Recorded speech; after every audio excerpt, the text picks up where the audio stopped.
বৰষুণত ছাতি লোৱা ছোৱালীবোৰ। কবিতা প্ৰবৃত্ত হাজৰিকাৰ। কবিতাৰ পাঠ উদয়ন গোস্বামী।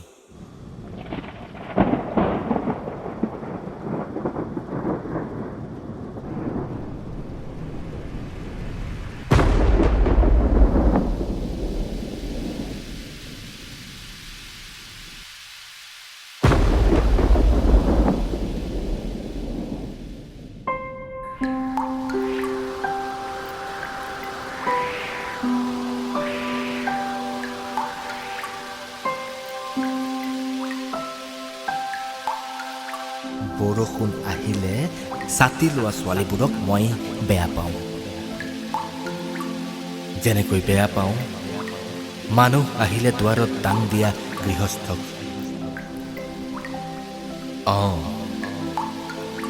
বৰষুণ আহিলে ছাতি লোৱা ছোৱালীবোৰক মই বেয়া পাওঁ। যেনেকৈ বেয়া পাওঁ ভিক্ষাৰ অতিপৃক্ত জোৰোঙালৈ হাত পতা ছদ্মবেশী মগনীয়াবোৰক। যেনেকৈ বেয়া পাওঁ বুকুৰ চাদৰ খহাই আলহী বুকুত বেনামী ঘৰ সজা ৰিষত সেন্দুৰীয়া সেওঁতাবোৰক। বৰষুণ আহিলে ছাতি লোৱা ছোৱালীবোৰে বুকুৰ খাজত ভাঙিব খোজা টোপালবোৰক বেয়া পায়। অনুভৱৰ বন্ধ খামত টোকৰ মাৰি যৌৱন জগোৱা টোপালবোৰক বেয়া পায়।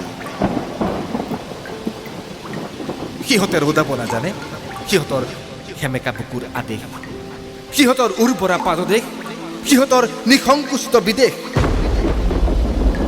সিহঁতে তিতাব নাজানে তিতিবও নাজানে, সিহঁতে লোভিবও নাজানে উভিবও নাজানে শুভিবও নাজানে। সিহঁতে পেলাব নাজানে পথ, সিহঁতে খুলিব নাজানে সাঁথৰ সন্ধানী জট। সিহঁতে ধুই নিব বুলি ভয় কৰে চকুৰ কাজল, ওঠৰ ৰঙা, নাভিৰ ডোঙা, অনুভৱ কোঙা, বুকুৰ সুচ্চ জোঙা। সিহঁতে ধুই নিব বুলি ভয় কৰে সিহঁতৰ হনুৰ আমদানিকৃত গুলপীয়া, সিহঁতৰ ভেম, সিহঁতৰ অভিমান, সিহঁতৰ অপৈণত স্বাভিমান ইত্যাদি ইত্যাদি। সিহঁত ধৰা পৰে বুলি ভয় কৰে পৰ্দাৰ সিপাৰে। ধৰা দিব নোখোজাতো সিহঁতৰ স্বভাৱ নে অভাৱ, নে স্বভাৱ আৰু অভাৱৰ যুটীয়া প্ৰভাৱ। কি সিহঁতৰ আচাৰ, কি সদাচাৰ। ঈশ্বৰৰ কৰুণাক উপেক্ষা কৰা সিহঁতক মই চাব নোখোজো, মই পাব নোখোজো। নাই নাই, সিহঁতক মাতি অনা হওক এজাক বৰষুণৰ সৈতে, এজাক প্ৰচণ্ড বতাহ মাৰি উৰুৱাই নিয়া হওক সিহঁতৰ ছাতিবোৰ, সিহঁতক নিৰাশ্ৰয় কৰা হওক। মাতি অনা হওক সিহঁতৰ অভিমান চূৰ্ণ কৰা এজাক ধাৰাসাৰ বৰষুণ। সিহঁতক নিৰ্দিষ্ট পৰিসীমাত বন্দী কৰি জুৰুলি জুপুৰি হবলৈ দিয়া হওক বৰষুণত। সিহঁতৰ দেহৰ বক্ৰ প্ৰশস্ত নোহোৱালৈকে টোপালবোৰৰ বাট। তাৰ পাছত আকৌ আমন্ত্ৰণ কৰা হওক এজাক কিনকিনীয়া বৰষুণ। টিপ টিপ টোপালবোৰে খেলিব পৰাকৈ সিহঁতৰ সমৰ্পিত দেহাত প্ৰসাৰী সিহঁতৰ আবাসনী দুহাত।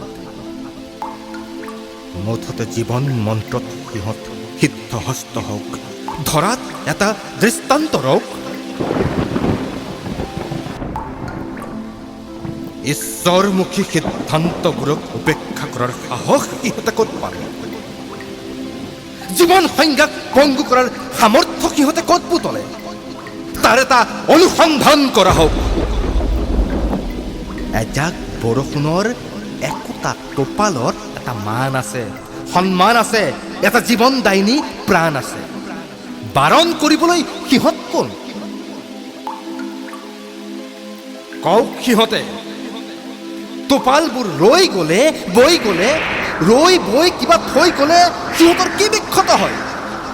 সকলো টোপাল ৰতি নহয়, হাত পাতত অনেকে জুতিও লয়, কিন্তু সিহঁতক বাধা দিয়াটো এটা পাপ। মই জানো নলৈ নবৈ এনে বহু পাপক গাপ দিছে সিহঁতে। বৰষুণ ঈশ্বৰৰ পৰম আশীৰ্বাদ, ই অন্তৰ আবাহনী সত্যৰ মৃত্যুঞ্জয় প্ৰবাদ। সিহঁতে এই চৰম পাপৰ চৰম শাস্তি পাবই লাগিব। মোৰ অনুৰোধ, এদিন এজাক বৰষুণত তিতিবাই বৈ যাবলৈ দিবা টোপালবোৰক স্পৰ্শ নকিয়াই। সকলোবোৰ খৰিয়াই সকীয়াই। তুমিতো জানাই, বৰষুণ প্ৰমুখ দিনবোৰত ভৰিৰ দুপৰিত অংকুৰিত হয় বৰষুণ আদৰা একোজোপা ওখ ইউক্লিপ্টাছ। তুমিও আদৰি লোৱা তাৰে এটা বীজ। আজি এজাক বৰষুণ আহিলে ওলাই আহিবা মোৰ খিৰিকীৰ সিপাৰে থকা পথাৰখনলৈ। মই খিৰিকী খুলি ৰম, ঈশ্বৰকো কৈ থম, মাথো ছাতি লৈ নাহিবা। মই বৰষুণত ছাতি লোৱা ছোৱালীবোৰক বেয়া পাওঁ।